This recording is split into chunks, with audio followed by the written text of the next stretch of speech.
Desana on the 5th of June, 1979.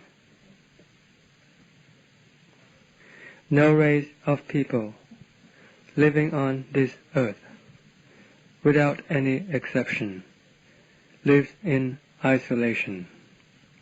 People of every country live in groups, forming societies, forming circles of families and friends. It would be correct to say that people are cowardly, and it would not be wrong to say that people have to socialize and to be involved with one another. With us bhikkhus, who are fearless and resolute, should live alone in seclusion. But fundamentally, we still have to live in groups and in company. We still have to have contact with our peers. Though we spend most of the time wandering around and living in seclusion and solitude. But from time to time, there will be the occasion and necessity to come into contact with our peers and our teacher, to ask some of the questions that we might have arising from our practice, and to listen to further instruction about the truth and Dhamma. So in the end, we are also classified as social animals, with the exception that our way is different from that of the other people. The traditions, customs, rules and disciplines of the bhikkhus and the laity are different from one another. The traditions and discipline of the bhikkhus follow the rules of Dhamma and Vinaya, and therefore in all our conduct and behavior, we must conform to the principles of the Dhamma and Vinaya. We also have to be mindful of our thoughts and of which way they are going. We have to be concerned with the morals of it, and whether this thinking is going in the right or the wrong way. For it is still possible that even if we are not going against the Vinaya, we could be going contradictory to the Dhamma. To break the Vinaya is a grosser offense, while breaking the Dhamma is a more subtle offense. They are all the work of the kilesas, and that is why we have to be careful, for we are here for the purpose of overcoming and correcting the kilesas. We must not take these thoughts lightly. Our actions of body and speech that we exhibit when we communicate with our peers must be watched and observed. Whether we are living in seclusion or in company with our fellow bhikkhus, we have to be mindful of our conduct and behavior. We have to be observant of the rules and the discipline, which is the Dhamma and the Vinaya. This is our path, and we cannot let go of it. When we live in company, we have to follow the traditions, the rules and the disciplines of the society that we are living in. And this is the society of the bhikkhu. The laity have their own laws and customs to govern themselves. They have their own ways and customs, which are of a coarser nature, as they are not very strict with their behavior and conduct. It is not like the way of the bhikkhu. Speaking from the principle of the one who has gone forth, the bhikkhu must be careful at all times, and be mindful and observant of all of his behavior and conduct, every action of body, speech, and heart, and in all postures. We are now living together in company, and this company is made up of varying temperaments and personalities. We bring with us our own old ways and habits, the core of our personality and character is our own unique thing. We have to realize that these are each individual's personal traits. We have to be very careful when we exhibit our own personal traits. The conduct and behavior that goes contrary to the principles of Dhamma and Vinaya, and the conduct and behavior that affects and disturbs our fellow bhikkhus are not considered as traits and personality. Every one of us here must therefore be very careful and be cautious and vigilant, for this is the way of maintaining peace and harmony amongst ourselves who are living together. This is the way of preventing any trouble from arising. It is as if we are all of the same organ. Our practice of the chaste and holy life will flow smoothly and with ease, for there will be no mental hindrances or any sanya aramana arising from this way of living together. There will be nothing to menace and trouble the heart, keeping it in a state of confusion and agitation, and preventing it from becoming calm, as one tries to develop the practice of samadhi. For this reason, we have to be very careful and vigilant. All of us have to bear this well in mind, that we are now a bhikkhu. We must maintain our status of the bhikkhu, both in our hearts and in our behavior and conduct, of speech and bodily action. We have to make sure that they don't affect and disturb other people. As far as conceit and snobbery is concerned, this is directly the work of the kilesas. We have to consider them as antagonistic to ourselves, and we also have to consider them as inimical to our fellow company. We must not exhibit them by splashing them around and hurting everyone around us, as this is just the way of spreading filth and destroying happiness.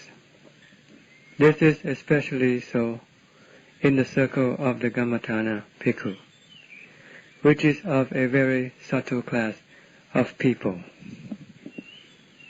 Our behavior and conduct is subtle and refined, for it conforms to the principle of the Dhamma and the Vinaya.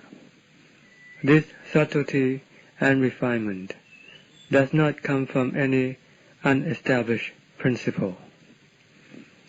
We follow the principle of the Dhamma and the Vinaya as our way of practice. For the principle of the Dhamma and the Vinaya is of the most refined and subtle nature.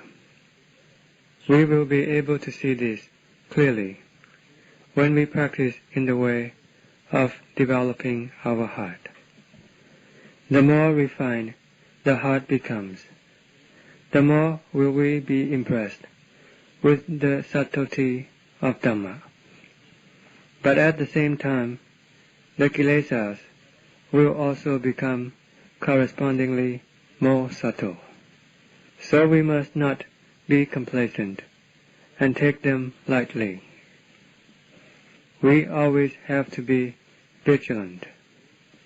The happiness that arises from us living together is the consequence of each one of us being careful and cautious, mindful of our kilesas, and preventing them from exhibiting themselves.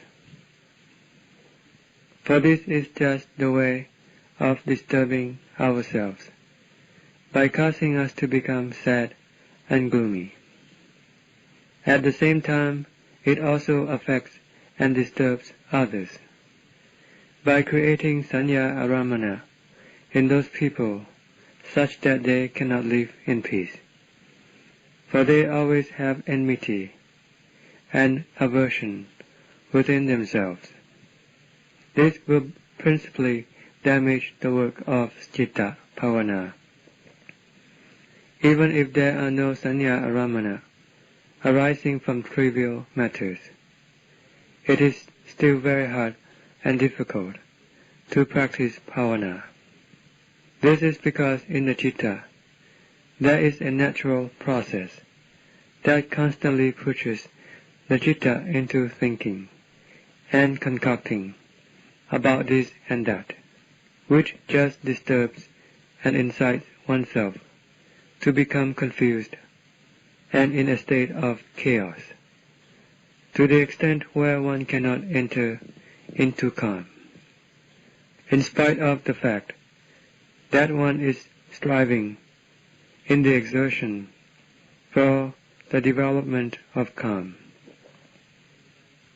This is how the citta normally is. And when there are other matters and problems to become involved with the citta, then it is like adding fire to it, which will only afflict it with more troubles and strife. At the same time, this will spread out to other people who happen to be living together, thus causing these people to be unable to live in peace and happiness. One just builds up a lot of evil and bad karma for oneself and others. This is not something that one who is a practitioner and who strives in the eradication of all forms of evil and immorality, wickedness and malignancy should be doing while living together to be peaceful and harmonious. Each of us has to oversee himself. We must have self-control and discipline. Our behavior and conduct must not go in the way of the kilesas.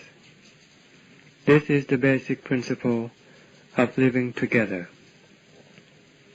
When there are no clashes or friction, and when we all follow the principle of reason, truth and Dhamma, and follow the way of Dhamma as our path of practice, then there will be no pride or self-esteem. We will only uphold what is right, based on the principle of Dhamma, as the crucial factor. Even though the citta might not attain to calm, at least there will be no dukkha, as the dukkha will not be able to arise when we have left no room for it to come about. This is one form of peace and happiness.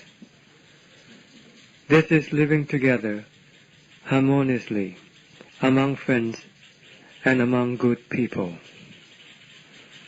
We should not look at each other with enmity, but we should look at each other in the light of reason. If there is the necessity and due reason for us to become involved and into contact with one another, we should allow ample room for metta, and make allowances for other people's mistakes. Let bygones be bygones. This is the way of the practitioner. We should not look at others in the light of animosity and enmity. When we see anyone break away from the principles of the Dhamma and Vinaya, then we must warn and admonish him. We must gladly take and listen to any warnings and admonishments from our fellow bhikkhus. The one who listens does so in the light of Dhamma, for the purpose of correcting the wrong that he has committed, so that he can conform to the right and the proper way that has been pointed out by his peers. This is the proper way for both parties, both the one who gives the admonishment and the one who takes the warning. The one who admonishes does so in the light of Dhamma.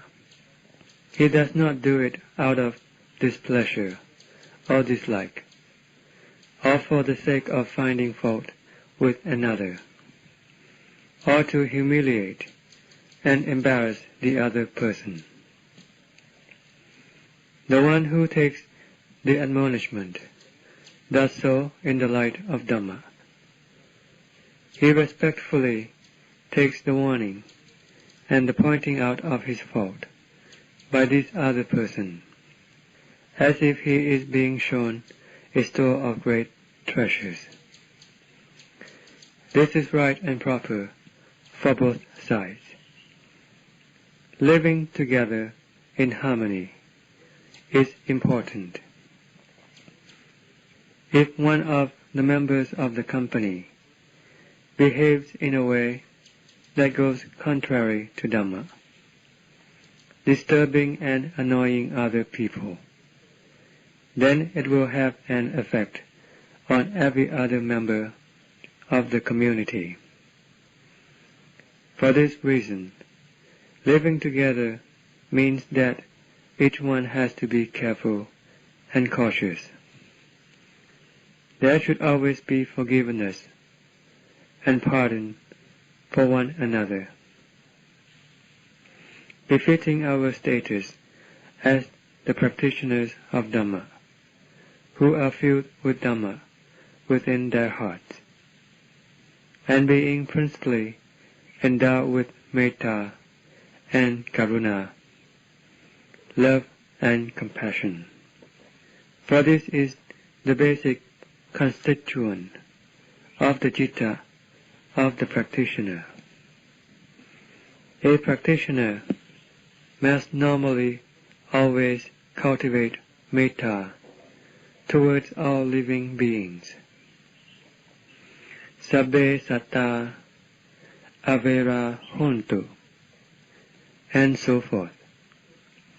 Furthermore, one also cultivates the Karaniya Metta Sutta and the other suttas dealing with the Brahma Viharas. A bhikkhu must always cultivate these thoughts. What I have shown here is only an example. It is for you to take it up and develop it in your practice. The cultivation of metta is for happiness and coolness.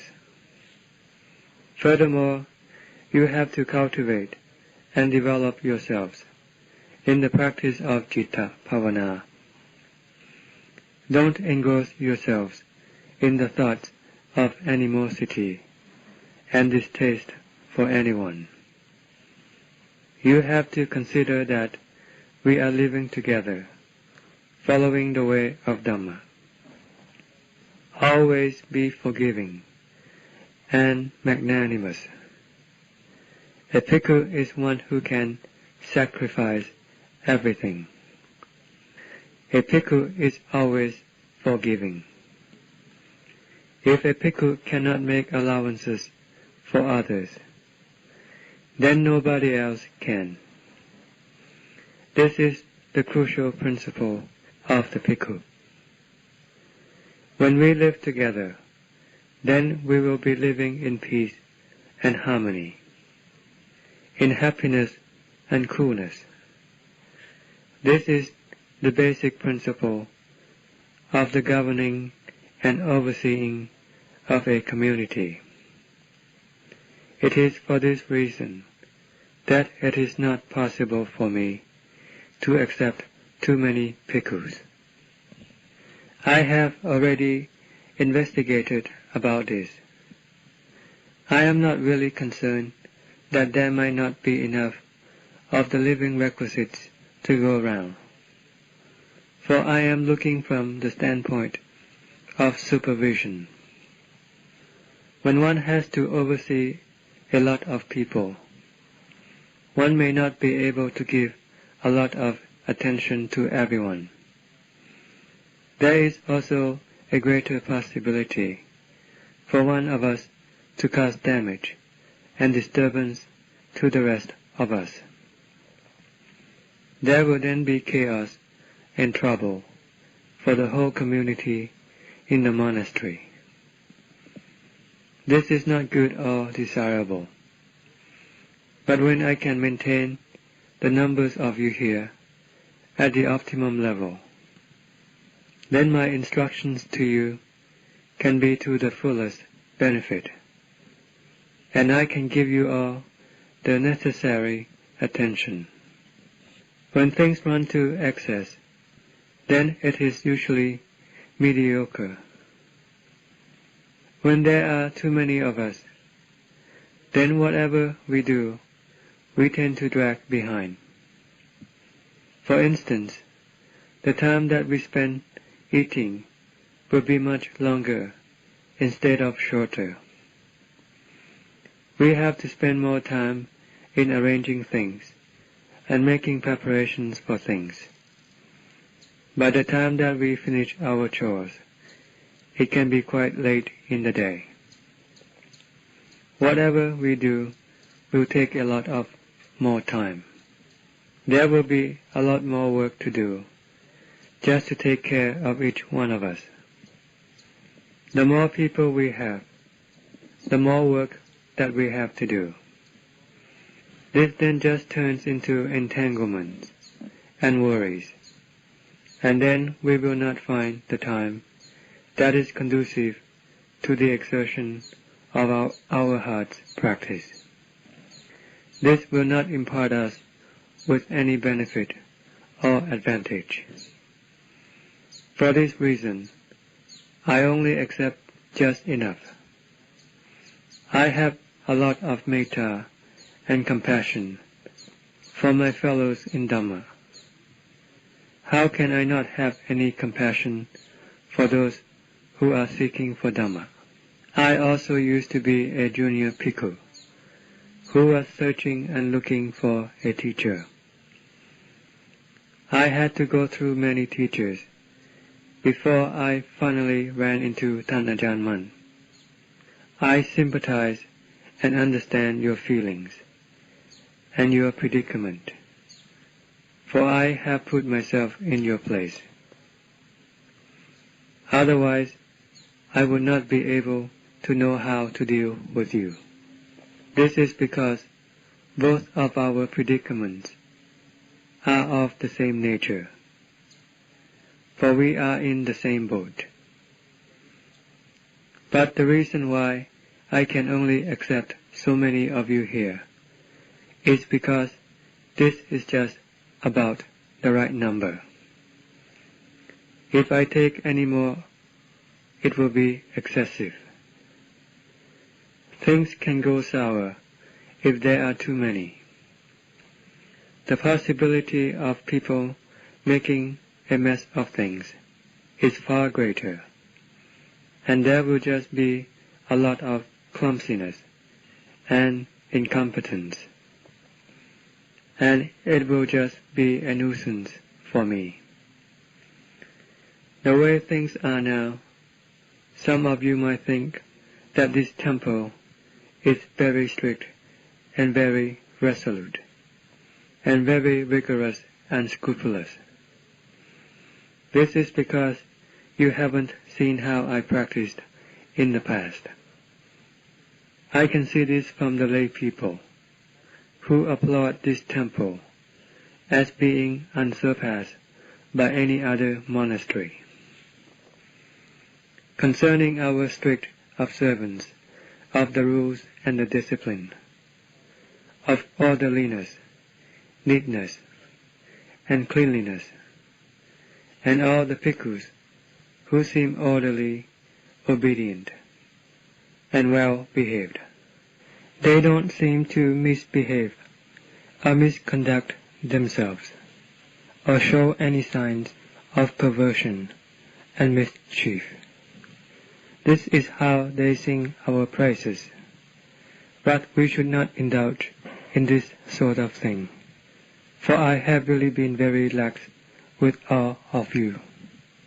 And what is the reason for this slackness? It is simply because there are just a lot of you now, and this laxness is the natural consequence of it. When there are more of you, then this laxness increases, and the number of the gifts and the living requisites also increases correspondingly, as you all can see. But our practice and exertion does not become more rigorous and intensive. There are also a lot more people that come into contact and involvement with the monastery. So the more people there are, the more work preparation there is for things. But there isn't much that we can do about it, as this is the sattva and conviction of people. They come on their own. It is something done out of their own personal inclination, and nobody can prevent another from doing this. The amount of food that we are getting nowadays is grossly in abundance. This excessiveness of the living requisites and of the gifts and offerings can weigh down on the practice of citta bhavana. If one is heedless, then it is possible that one can steadily degenerate without any doubt. For this reason, the practitioner must always and constantly see the harm of these things. He must not become intimate with anything, for once he does, the citta will become buried within those things, consequently destroying one's own Dhamma. One will never be able to progress. One must therefore be vigilant. The doing of the practice is extremely crucial in the field of citta bhavana.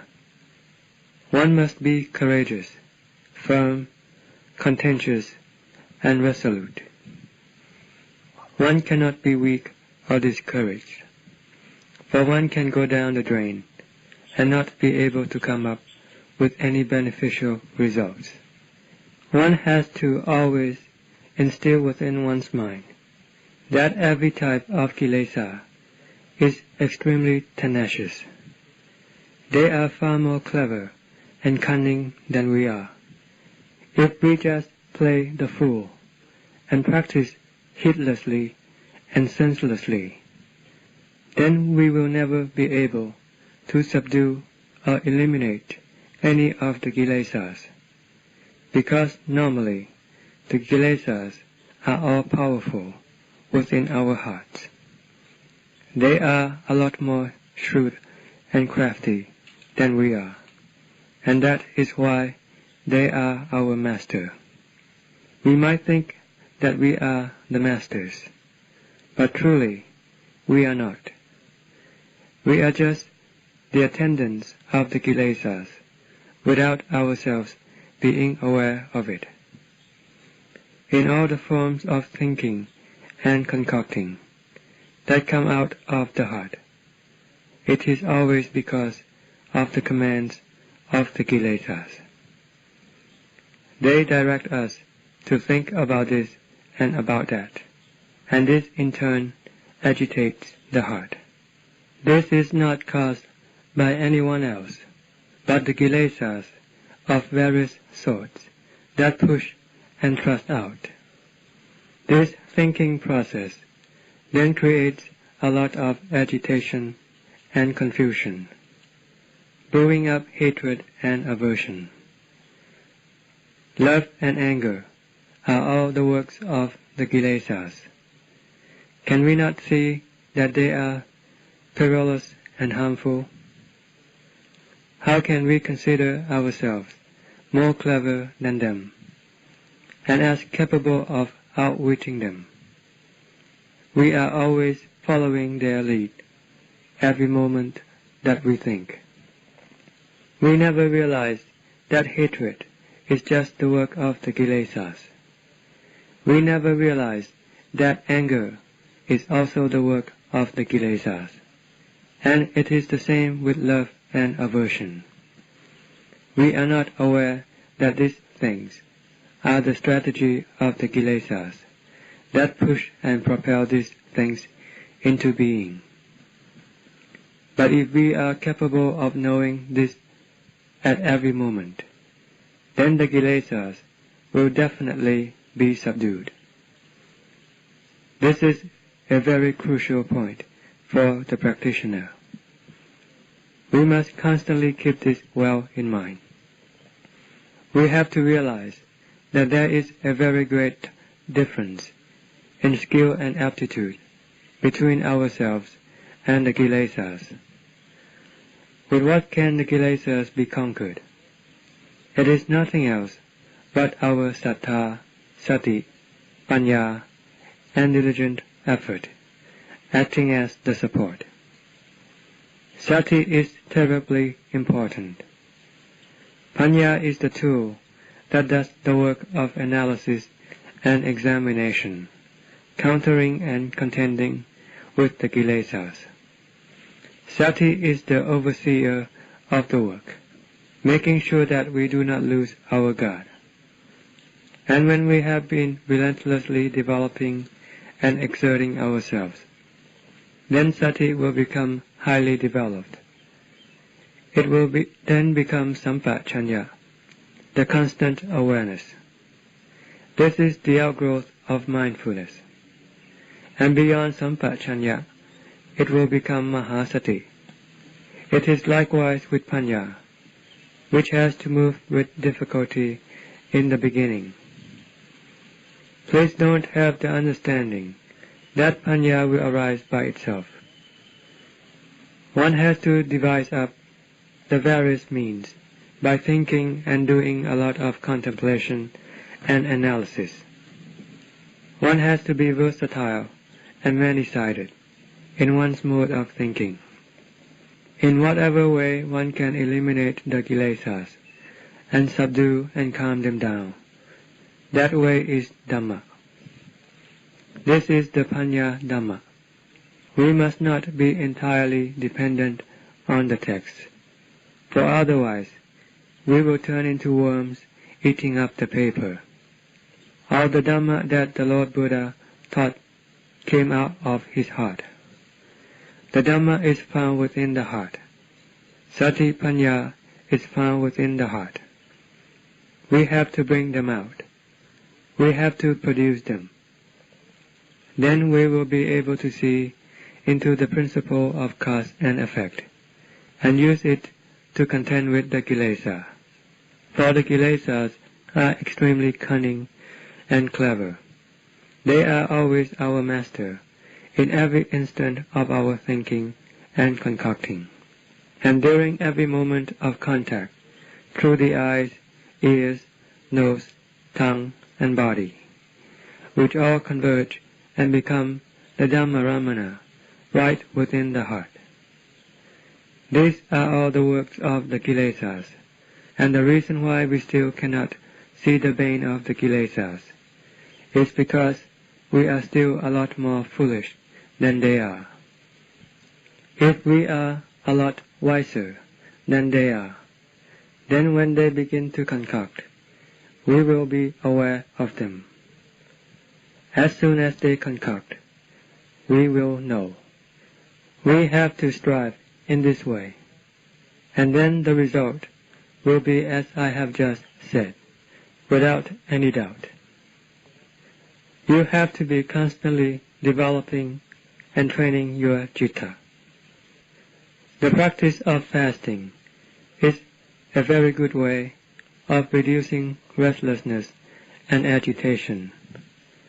It is one means of supporting our exertion. The practitioner who practices fasting must be careful every time he fasts. It happened to me before, and I am giving you some precautions. In the beginning stages of fasting, the citta will become consistently cool and calm. The citta is fully possessed with sati, and one is hardly ever off guard. But when one begins to take some food, then one begins to become unmindful and inattentive, which is something quite normal. But we have already acquired the past result. However, later on, when we go back to fasting, it doesn't seem to work the same way. Instead of becoming cool and calm like before, it doesn't happen that way. One then becomes disappointed and saddened. The citta now turns into sanya aramana by trying to take hold of the sati that one established in the previous exertion, making aramana during the time of one's practice. Thus we neglect the work that we are supposed to be doing, which is the setting up of one's sati.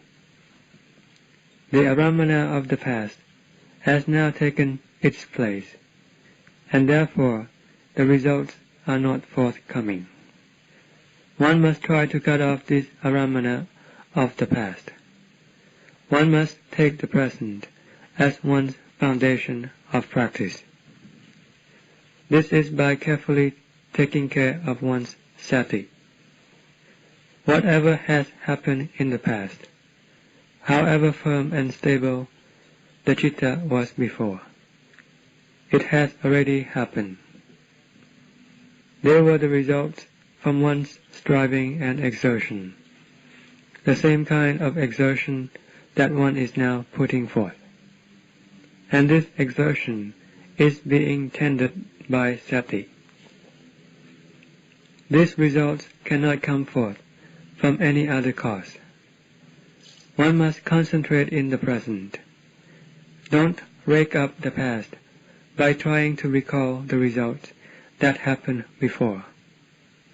However lofty they might have been, one must now forget about them. Don't call them to mind, and don't call them up as the aramana, for they will just agitate and disturb the heart. One will then not be able to attain to calm. Then there will just be regret and frustration, and grumbling and complaining that this is not like it was before. This is one form of opposition.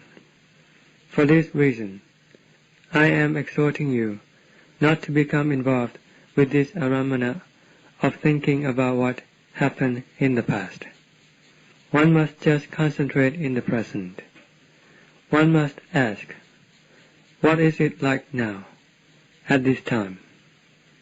What is the reason that the citta is not becoming calm? One must set one's understanding and awareness at this point. If one cannot take hold of the knowingness, then one should not forget one's parigama object. Wherever one goes, one must stay close to the citta. Let the citta hang on to the parigama object, constantly doing this parigama pavana. Whatever it is, be it Putto, or Ati, or Gesa, Loma, Nakha, Danta, or Tajo, the citta must be concentrating and holding on to it. Don't let the citta go to do other kinds of work. Once one lets go of this work, then it will go into other kinds of work that are directed by the kilesas. It is not the work directed by Dhamma. When we set the citta to be concentrated on the parigama object, then this is the work of Dhamma. We are the ones that are supervising this work by depending on Dhamma. So when we do this work, it goes in the way of Dhamma. The heart will then be calm. This is the basis of practice. In the beginning stages, when one tries to establish a basis, it is quite difficult. But no matter how hard it can be, one must not take it as an obstacle, taking it as an aramana. We must consider our exertion to be free from dukkha as extremely vital and something that we have to be developing constantly. We have to develop sati so that it can become firm, stable, and continuous. One's mindfulness must be persistent. When the time is appropriate for panya to do the work of investigation and analysis, one must then do it using both the internal and the external as the objects of investigation and comparison. Magga can be found in both the internal and the external. Panya can be found both internally and externally.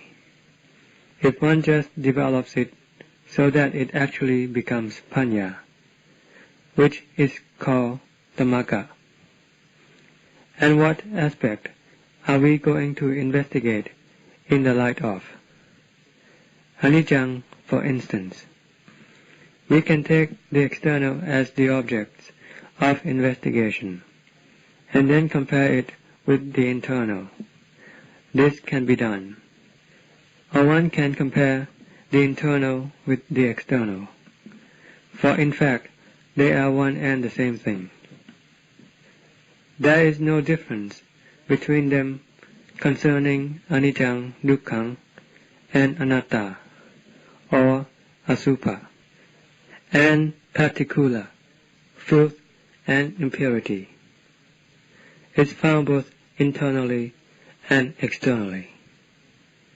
In all forms of men and women, of people and animals, one can investigate and analyze in any way that one devises up, at any time that it is appropriate for this work to be done. But when one is doing the work of developing calm, then one must solely concentrate on the doing of this work of calming the citta, by depending on the parigama object, or on anapanasati. Whatever one finds suits one's temperament and character. The work must be flowing continuously, having sati constantly supervising. Then one's knowingness will be continuously flowing with the work. Once the knowingness is in a perpetual contact with the meditation subject, and the citta doesn't have any chance to go outward, here and there, the citta will then steadily gather within.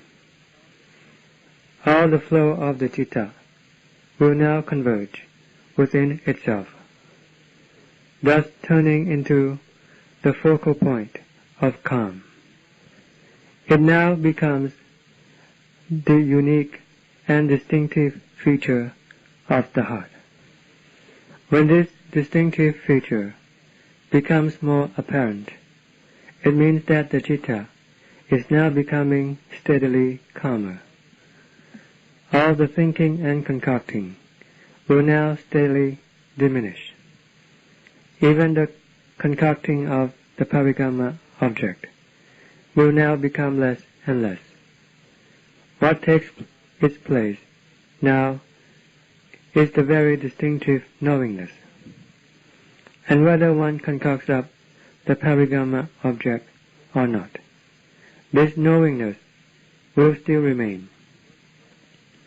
This is what is meant by the citta converging into itself and becoming itself. We then remain at that point. This is the calm of the citta. You have to really and earnestly concentrate in doing this work. Dhamma is the most supreme and wonderful thing, unsurpassed by any other thing. The kilesas are low and mean. They are filthy and corrupt. But we haven't yet come across and experienced the Dhamma. We haven't yet come to the experience of this marvelous nature.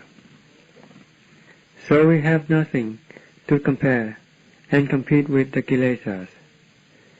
And so we always follow the kilesas, always believe in them, and let them rock us to sleep. But when we have something to compete with the kilesas, then we can see that the kilesas are fake. Dhamma will then become real and become the truth. It will become the competitor of the kilesas. We will then be able to steadily let go of the kilesas and be able to see the harm of every kind of kilesa at every moment. This is because we now have the Dhamma as a comparison and as a competitor. Whether this Dhamma is the calm of the heart or the discerning ability of the heart, whatever level of calm it is, and however brilliant and subtle panya may be, all of them are considered Dhamma. These are the Dhammas that are the competitors of the kilesas. One will get to know immediately the difference between the Dhamma and the kilesas. Concerning the benefits, ease, comforts, and happiness that they can provide. This will be the way it is for all practitioners who do not relent in their exertion, and who strive and become capable of ridding all the kilesas from his heart. They are capable of achieving this due to the Dhamma. The taste of Dhamma excels all other tastes. All of these other tastes are nothing else but the taste of the kilesas. What else can they be? Whatever kind of flavor it may be, it is usually the flavor of the kilesas. But the Dhamma always outstrips the kilesas. The kilesas only surrender to Dhamma. They are not afraid of anything else but Dhamma. They capitulate to Dhamma. And how can we do it so that the kilesas will give in and be apprehensive of Dhamma? We must take up the Dhamma that goes in the way of Dhamma, and then we must develop and train ourselves. We must not relent or back down. We will see the realm of calm right within the heart. We will come across illumination and penetration right within the heart. We will also see the various kinds of means and techniques arising right within the heart.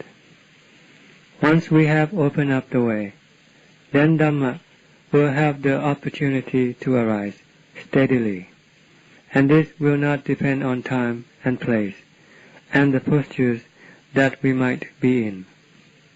Dhamma will steadily appear when the opportunity is there for it to come about, just like it is when the kilesas come about. When the conditions are right for them to appear, then they will steadily arise. The more the kilesas appear, then the more dukkha there will be. The more the Dhamma emerges, then the more happiness there will be. This is the basis of comparison and competition between the Dhamma and the kilesas, so that we can see them clearly within our hearts. The kilesas have ruled over our hearts for a long time. Aren't we ever going to learn our lesson about their harm and their poison? It is about time that we did so now, as there is now the Dhamma that will serve as the competitor to them, and the object of comparison and contrast. We will then begin to exert in our practice, and keep on driving inwards. At least we should try to make our heart calm, so that we can have peace and happiness.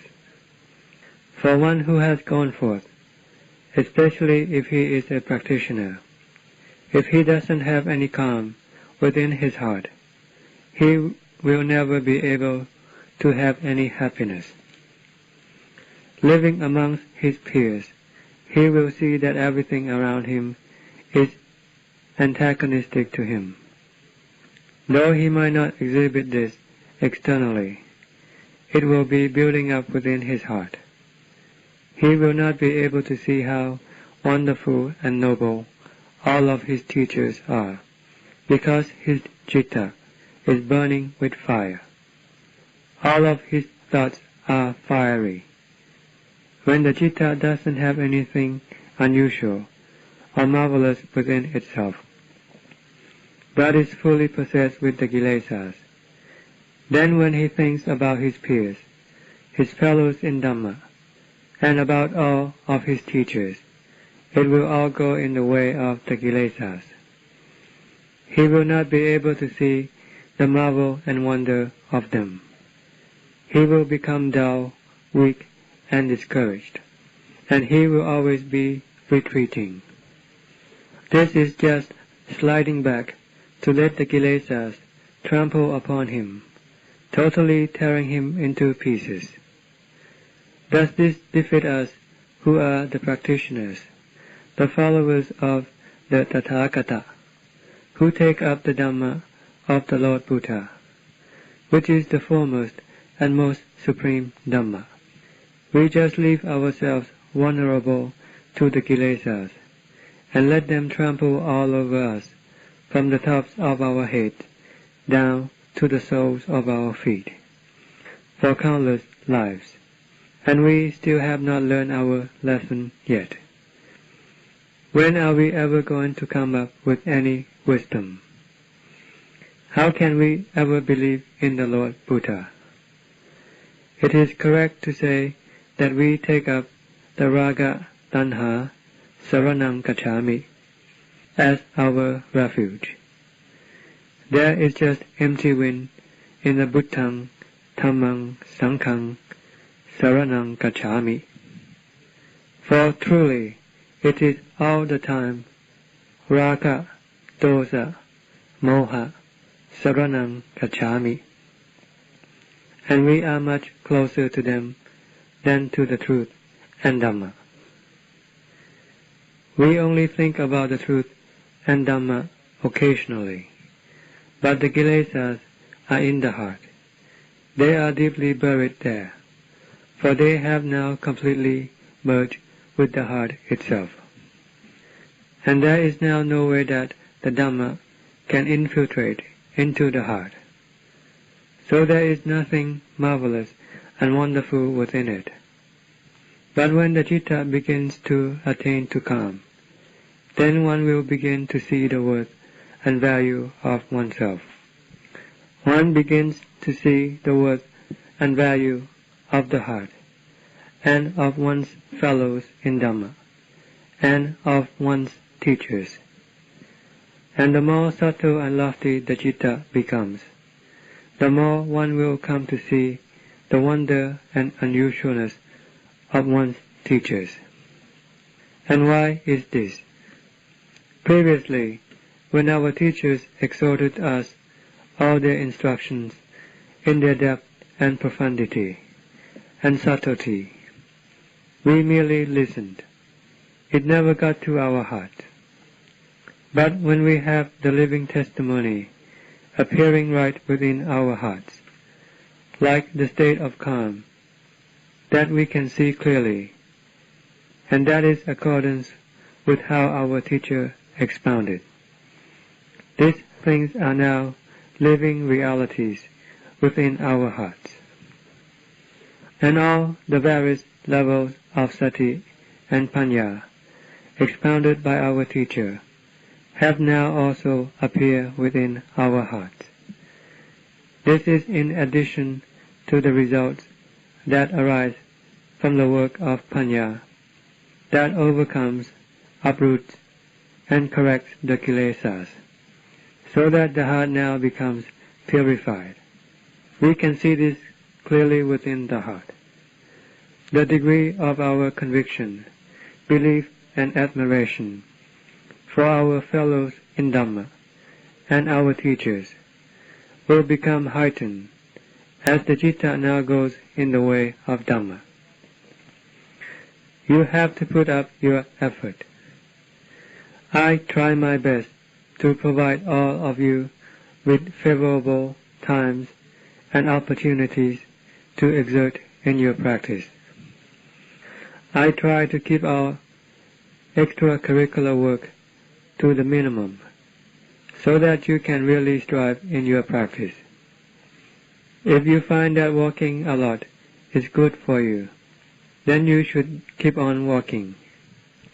If you are not doing any other kind of work, then you should do a lot of walking. The body can be adversely affected if it is not given the proper workout and exercise. You should therefore do a lot of walking, doing your walking practice as a way of working out. Sitting for a long time or sitting a lot depends on your ability. This is not something that can be forced upon you. It depends on your own disposition and whatever is suitable for you. As far as I myself was concerned, in the beginning stages of practice, I found it quite painful after sitting for about 30 minutes. But then I was able to extend it to an hour and a half, 2 hours, and 3 hours, and 4 hours, sitting each time. During each session of sitting, I usually sat for about 3 or 4 hours. But when the time came for putting in an all-out effort, then it really happened by itself. There is a time when one comes to a critical situation, in which one will have to contend until one comes up with the results, and comes to true realization and insight. This is when one goes into the ring and puts one's whole life at stake, like sitting all night. I had never anticipated doing this before, but as I began to sit, then the kilesas would begin to gather up their forces and really strike at and swoop down on me. I began to wonder what was going on. It seemed like I was being obstinate and unyielding, though it was going in the way of Dhamma. I said, "What is happening? This is the way of the Magga, contending with one's own kilesas. One isn't picking a fight with anyone. If one is contending with other people, then this is the work of the kilesas. But when it is for the purpose of conquering oneself, then this is the magga. Magga is the instrument of contention with the kilesas. So one's citta now begins to turn around incessantly, and when it stops from revolving around, then one says, "Okay, it's the truth or death."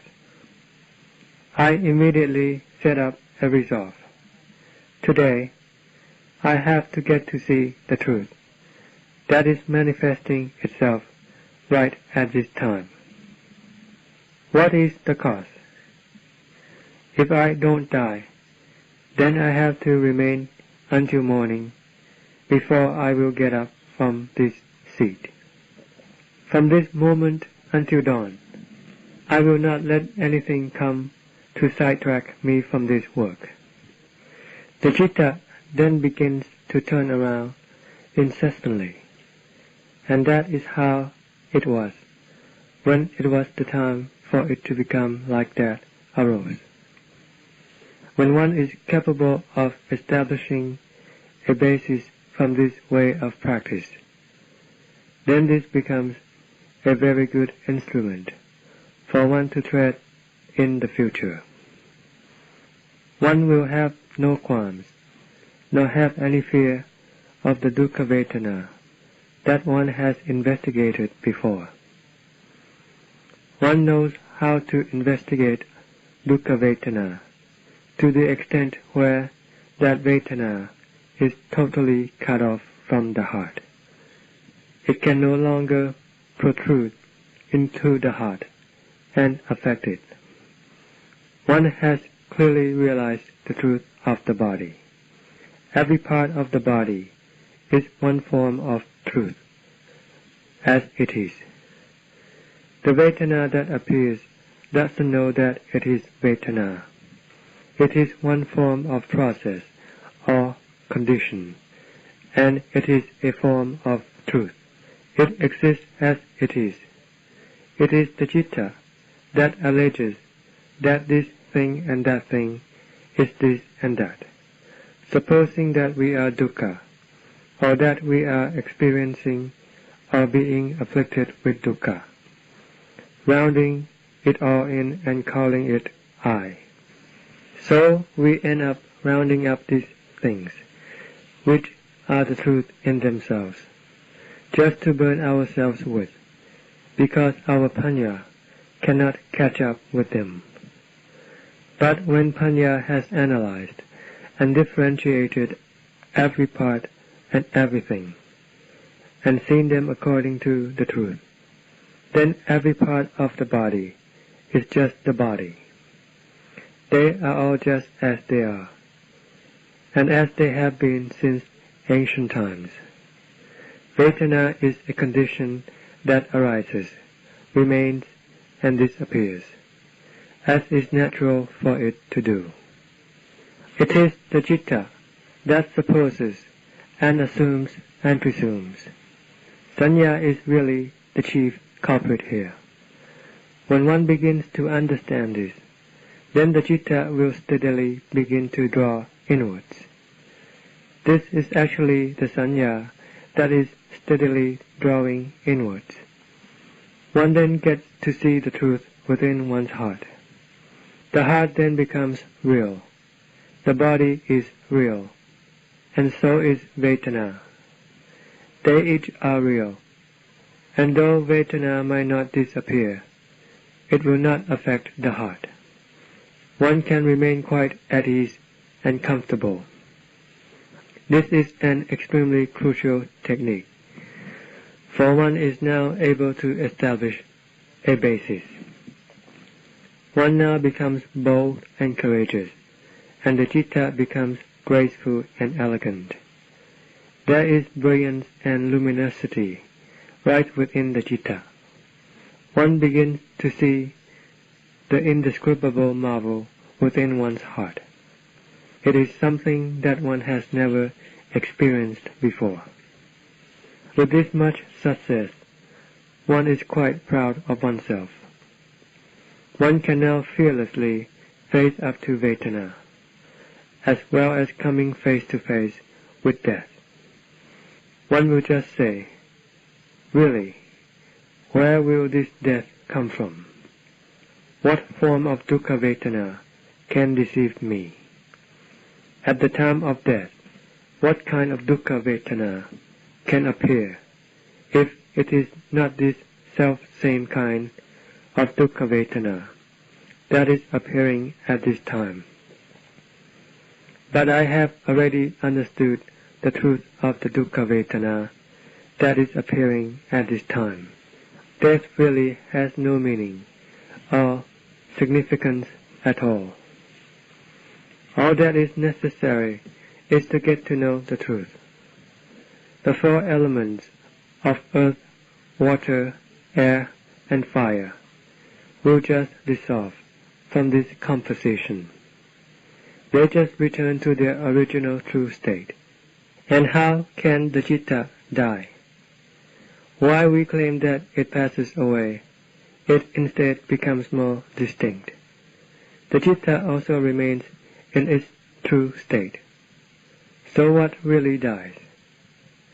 Do the four elements of earth, water, air, and fire ever really die? Have they ever been destroyed?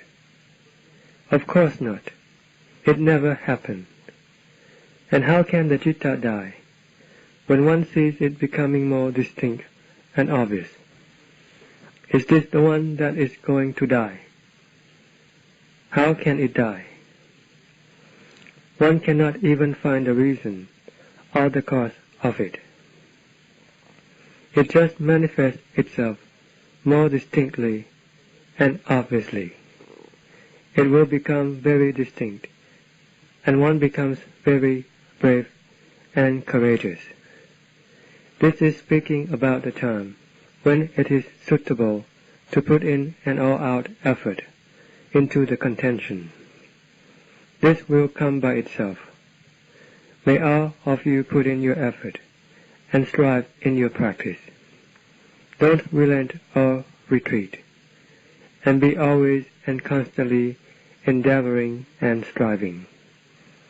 You have to take hold of this supreme treasure and make it the possession right within your heart. As far as the kilesas that are ruling over our hearts are concerned, they have been here for kalpas and kalpas, and have been so long that we are not capable of tracing their origin right on down to the present. This is due to our blindness, for we are entirely under the control of the kilesas, allowing them to trample on and damage our heart. We let them push us around to take birth in the various forms of existence. Whatever form of birth we take up, it is all due to the influence of the kilesas. It is the kilesas that lead us to take up birth and to die, to suffer dukkha, and to go through a lot of trouble and hardship.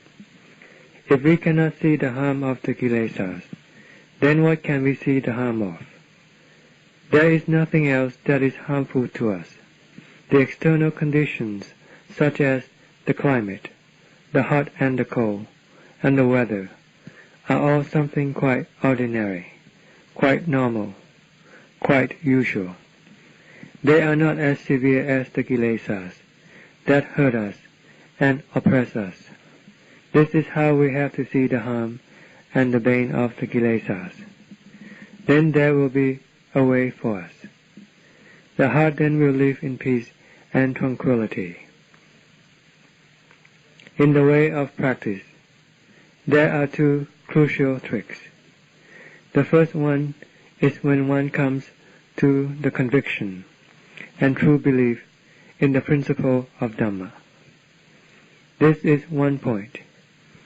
This is when one has established the crucial basis of the heart. in which one can say to oneself that the citta will definitely no longer deteriorate. One is very certain of it. It can be achieved by sitting all night. This accomplishment can be clearly and obviously perceived. One will then have learned the tricks of how to achieve this. One now knows definitely that the citta will now not deteriorate. One is dead certain about it. One then moves on steadily forward, until one becomes involved with raga. One then turns incessantly around in one's investigation, and here there is another trick to it, and one gets to understand it afterwards. One then moves on further, until one comes to the last stage of one's practice. This takes one to the ultimate limit of one's heart, of one's practice, and of one's knowledge. When one has got to that point, there is still another trick to it. One who has not cracked this trick will not be able to explain it. This trick can be learned only from practical experience. This is similar to what the text states, when it says that an ordinary virtuous person is not capable of answering and solving the questions and problems of a Sotapanna. A Sotapanna is not capable of solving the problems of a Sakadagami.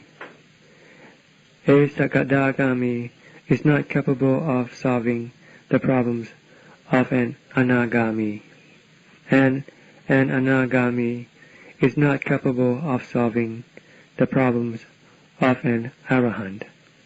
And furthermore, an Arahant will not be able to solve the problems of the Lord Buddha.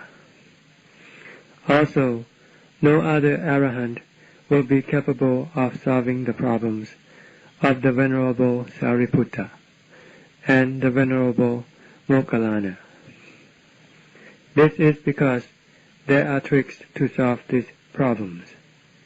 Though these tricks might not be dealing with the correcting and overcoming of the kilesas, they are nevertheless beyond the ability of some of these people.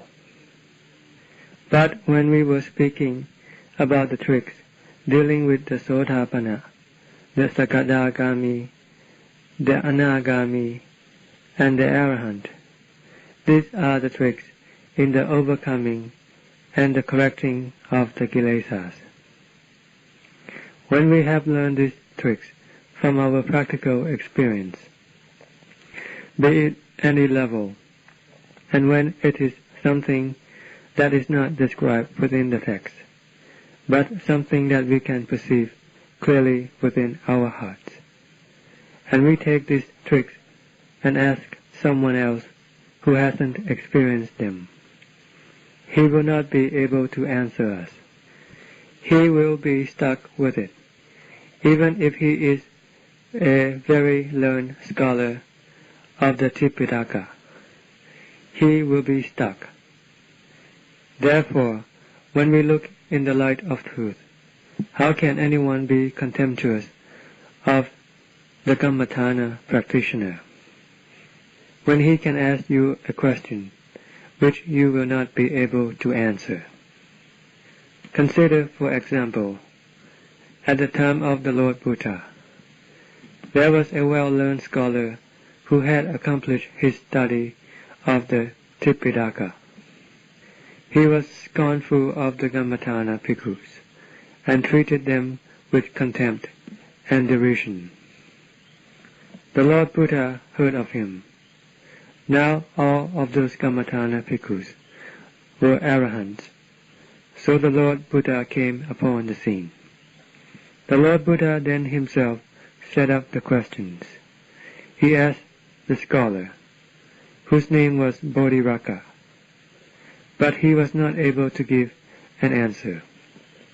He then asked the Dhammatana Bhikkhu, an arahant, and he was able to give an answer immediately. The Lord then asked another question, which was of another level of Dhamma, and he asked Bodhirakka, the scholar, again. Again he was not able to answer, and when he turned around and asked the Dhammatana Bhikkhu, he then answered immediately again. When the Lord Buddha asked the scholar, he was not able to answer any questions, but when he asked the Dhammatana Bhikkhu, he was always able to give an answer right away. The Lord Buddha then said to the scholar, "You should not be contemptuous of the Dhammatana, because you are similar to a cowherd, a hired hand. You only get paid a salary to make a living from. But the sons of the Tathagata are similar to the owners of the cattle. They can make use of the cattle at any time they please, for they are their possessions. They do not work for anybody. They are the boss." That was how the Lord Buddha expounded this discourse, as it was presented in the texts. There are tricks in the way of practice. When they discuss them, those who have already experienced them will be able to understand what the other is talking about. They can understand what wrong view is. One has the wrong opinion, although one thinks that one is correct. But one who has already passed beyond this will understand when it is being related to him. For instance, one may have the understanding that one has now got rid of raga. One who has already passed beyond raga can question the one who is professing and ask him to relate. Then he will be able to find out the faults. When one has truly got rid of raga, one will come to the understanding of the logical principle working behind it. The important thing is that one should practice and progress, and come to experience these things. And then these things will not be able to keep themselves hidden from one. End of Desana.